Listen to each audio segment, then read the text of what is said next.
Fourth views, चौथा विचार, बाकी ठीक।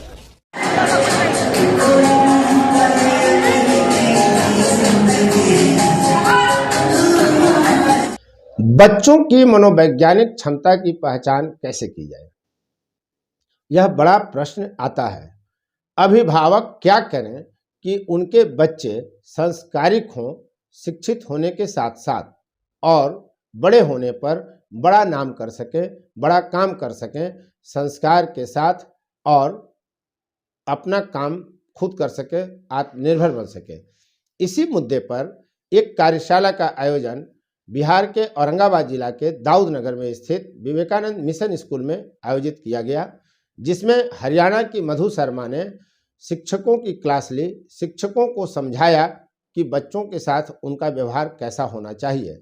मधु शर्मा वे शख्सियत हैं जो 365 दिन में लगभग 200 दिन कहीं ना कहीं प्रशिक्षण दे रही होती हैं शिक्षकों को, और वे अब तक करीब करीब 2 लाख शिक्षकों को प्रशिक्षित कर चुकी हैं विभिन्न प्रदेशों में, विभिन्न विद्यालयों, यूनिवर्सिटियों में आयोजित कार्यशाला में। तो हम जानते हैं मधु शर्मा क्या बता रहे हैं, क्या टिप्स दे रहे हैं। यदि आप उनके टिप्स जानें तो आप उसका काफ़ी लाभ ले सकते हैं, चाहे आप अभिभावक हों, माँ पिता हों बच्चे का, या आप किसी विद्यालय में पढ़ाते हों, आप शिक्षक हों। तो आप देखिए कि क्या क्या हुआ, और इस संस्थान के निदेशक डॉक्टर शंभू शरण सिंह क्या कहते हैं, हम यह भी इस वीडियो में आपको सुनवाएंगे।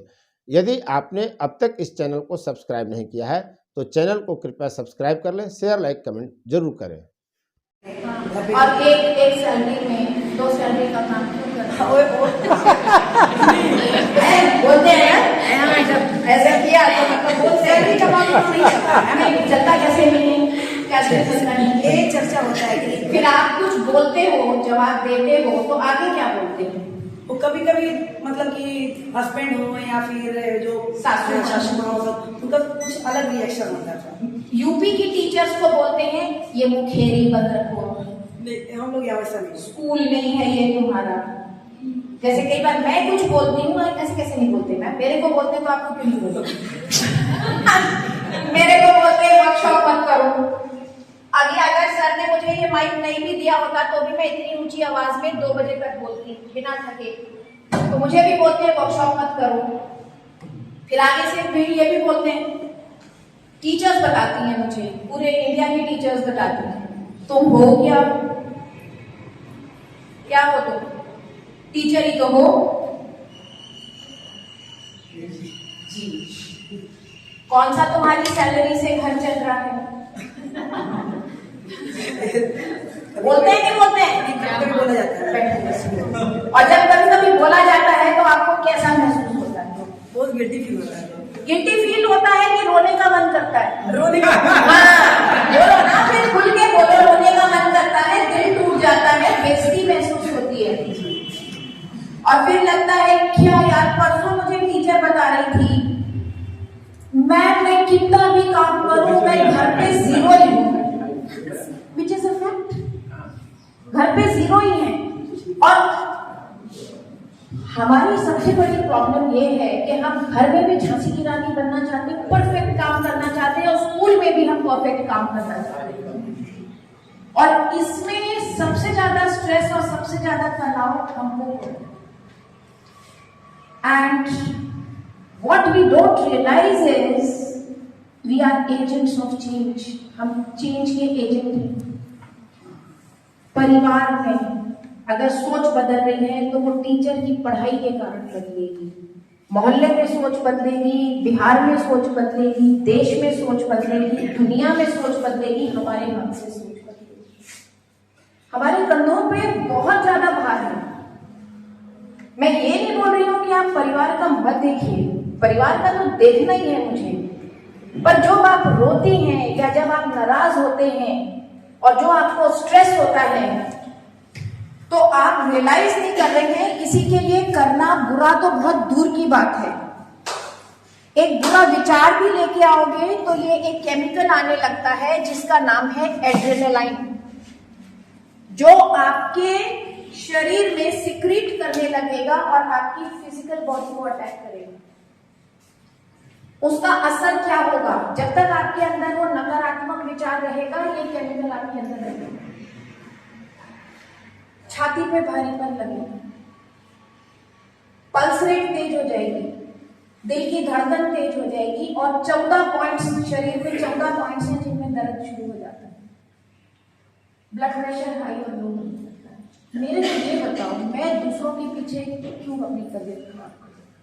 पहले, और कहानी यही खत्म नहीं होती है, एक और केमिकल आ जाता है, कॉर्टिसोल, दिमाग पे अटैक करता है और दिमाग को शांत से अशांत बना देता है। फिर आप चाहे कितने भी मेडिटेशन करो, कितने भी गायत्री मंत्र पढ़ो, जब तक आप अंदर से खुश नहीं होगे, इंट्रिंसिकली मोटिवेटेड नहीं होगे, ये आपके अंदर रहेगा और ये आपको पैनिक अटैक्स देगा, फिक्र, डिमोटिवेशन, समस्या आएगी तो आप करोगे हाँ समस्या को दूर कैसे करूं मैं, आपको चिड़चिड़ापन होएगा, गुस्सा होएगा, जेलस होएगा, अपने पे दया आएगी, आप असुरक्षित महसूस करोगे। और ये सारे इमोशंस के साथ आप दुनिया का सबसे अच्छा काम करने आ रहे हो, क्योंकि आप पढ़ाने आ रहे हो। वहां मुझे प्रॉब्लम है। आज आपने घर जाके अपने घर वालों से बात करना है। पहली बात तो यह है, मैं अपने घर में किसी को बोलने ही नहीं देती हूँ कि तुम टीचर हो या ट्रेनर हो। अरे पसंद किया था तो टीचर और ट्रेनर को। और आज मैंने अवधेश को परेशान कर दिया, मैं नाश्ते के बिना चलूंगी नहीं, होटल में कुछ था ही नहीं, रास्ते में बेचारों ने गाड़ी रोकी, हम लोग ने जो पूड़ियाँ ली, टिश्यू से पोंछ के पूड़ियाँ खाई, क्योंकि उसमें तेल थोड़ा था, मैं भूखी नहीं जाऊंगी, क्योंकि नाश्ता शरीर का सबसे इम्पोर्टेंट मील है। यहाँ पे आज से आपने दो चीजें करनी है। पहले तो ये दोनों को अपने सिस्टम से बाहर निकालना है। इसके जगह आपने डोपामाइन लाना है। डोपामाइन माने खुशी का हार्मोन लेके आना है, जो आपकी सोच नकारात्मक समय में भी सकारात्मक रखेगा।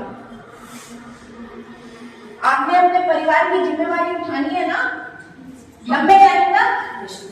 मैंने भी यही फैसला किया है, तो इसके लिए दो चीजें करनी बहुत जरूरी है। सबसे पहले आपको अपने आप को प्यार करना पड़ेगा। अब आज मैडम आप जाके बोलोगे मैं तो अपने आप को प्यार करूंगी आज से, तो सब बोलेंगे आज कौन पागल मैडम आके आज आपको पढ़ा के चली गई, जो सिखा के गई है, बगावत करवा के गई है कि आप सेल्फ लव करोगे। तुम इतनी सेल्फिश कब से हो गई, यही बोला जाएगा। मुझे सेल्फिश बनना पड़ेगा, क्योंकि मैं अगर अपने आप को प्यार करूंगी तभी तो मैं अपना ख्याल रख पाऊंगी, सेल्फ केयर कर पाऊंगी। और ये चीज मैंने बहुत लेट सीखी, बट आपको लेट नहीं सीखनी है। मैंने ये चीज सीखी 2010 में, जब मेरा बेटा को मिलने में अमेरिका गई। 16 घंटे की फ्लाइट है नॉन स्टॉप। 4 घंटा पहले आपको एयरपोर्ट जाना है और 3 से 4 घंटा आपने मुझे पूरा अपना जीवन सामने नजर आने लगा, क्योंकि पूरे इंडियन पेरेंट्स ही जाते हैं उसमें। जिंदगी में पहली बार मैंने अपने पैरों की कदर करी। मैं पैरों की कदर नहीं करती थी। आज आप देखो मैं स्पोर्ट्स शूज पहन के आई, नहीं तो मैं जींस पहनती हूँ। अगर मैं अपने पैरों का ख्याल नहीं रखूंगी तो मैं दौड़ना नहीं। रात को आपकी क्लास तो 2 बजे खत्म होगी, मैं तो रात को घूमते घूमते 10:30-11 बज जाएंगे। और कल की चली हुई शाम के 4 बजे से, और कल सवेरे भी मेरी क्लास और वहां जाकर मैं यही नहीं बोल सकती, क्योंकि यही ऊर्जा के साथ मुझे खड़े होना है। और प्रबंधकीय कार्य से जुड़े हुए हैं, जो प्रशासकीय कार्य से जुड़े हुए हैं, इस वर्कशॉप के बाद उनके प्रबंधकीय आचार व्यवहार में भी बड़ा परिवर्तन आएगा। एनईपी पर फोकस भी मैंने बार बार आपका ध्यान आकर्षित किया। एनईपी आप जैसे जो लोग थोड़े कॉन्शियस टीचर होंगे या जैसे जो बच्चों के टीचर बनने की दिशा में पढ़ने के लिए जिस प्लेटफॉर्म से जुड़े हैं, उन लोगों ने एनईपी को थोड़ा पढ़ा होगा। जो शॉर्ट मीडिया का जमाना है, आपके बटन के क्लिक पर एनईपी उपलब्ध है। अगर आपने अब तक नहीं पढ़ा है तो एनईपी को एक बार जरूर आप देखें। और पढ़ें, और उसमें जो उसके जो एस्पेक्ट्स हैं जिनको आप नहीं समझ पा रहे हो उनको आप नोट करें, और ऐसे वर्कशॉप के लिए आप कलेक्ट करके रखें, या जब कभी हम लोग की बैठक हो, मीटिंग हो टीचर्स की प्रिंसिपल के साथ या मैनेजमेंट के साथ, मेरे साथ, तो उस मीटिंग में इसको डिस्कशन के लिए आप ले करके जरूर आएँ। समय क्योंकि ज़्यादा हो गया है, आप सब में से बहुत लोगों को जरूर जाना है। मैडम को और फ्लाइट से पटना जाएंगे, फिर पटना से आगे भी जाना है। मैडम ने तो बहुत अच्छा खाना भी नहीं खाया है ये तो इसका भी हमको ख्याल है।